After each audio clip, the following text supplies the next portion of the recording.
លោកឆៃកំឡេងភាគីដាក់ពាក្យស្នើសុំក្នុងសំណុំរឿងវិវាទពាក់ព័ន្ធនឹងការបែងចែកអចលនទ្រព្យមានដីនិងផ្ទះមួយករណីបានលើកឡើងថាទំនាក់ទំនងញាតិរវាងលោកនិងភាគីម្ខាងទៀតដែលត្រូវជាក្មួយបានត្រឡប់មកជានាគ្នាធម្មតាវិញក្រោយភាពរ៉ាំរ៉ៃនៃទំនាស់នេះបានកើតឡើងប្រមាណ10ឆ្នាំមកហើយ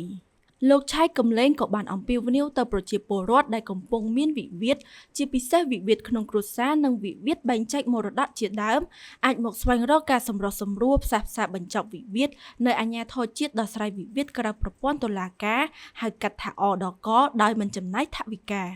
បាទជានាធម្មតាអត់មានបញ្ហាសូមឲ្យបងប្អូនដែលមានវិវាទផ្ទះសម្បែងឬក៏ដីធ្លីបងប្អូនកើតសាច់ញាតិបកើតអីចឹងឲ្យមកដោះស្រាយចូលមកដោះស្រាយវិវាទក្រៅប្រព័ន្ធតុលាការនឹងមកគាត់ដោះស្រាយឲ្យត្រួលល្អប្រសើរសម្រាប់ពូបាទគាត់ដោះស្រាយឲ្យស្រួលហើយអត់មានដំណោះអីទៅមុខទៀតទេគឺថាបាន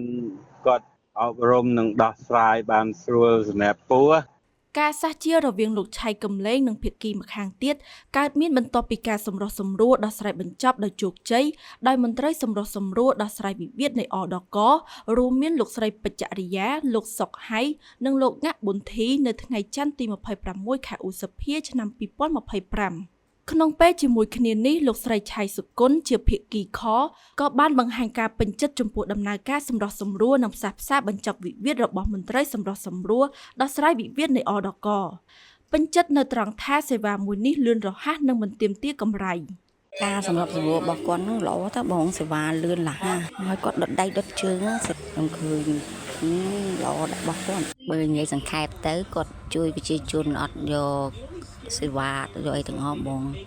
គួរជម្រាបជូនថាគូភាគីក្នុងសំណុំរឿងវិវាទពាក់ព័ន្ធនឹងការបែងចែកអចលនទ្រព្យមានដីនិងផ្ទះនេះដែលត្រូវជាពូនឹងក្មួយបានមកអនុវត្តដោយស្ម័គ្រចិត្តនៅលទ្ធផល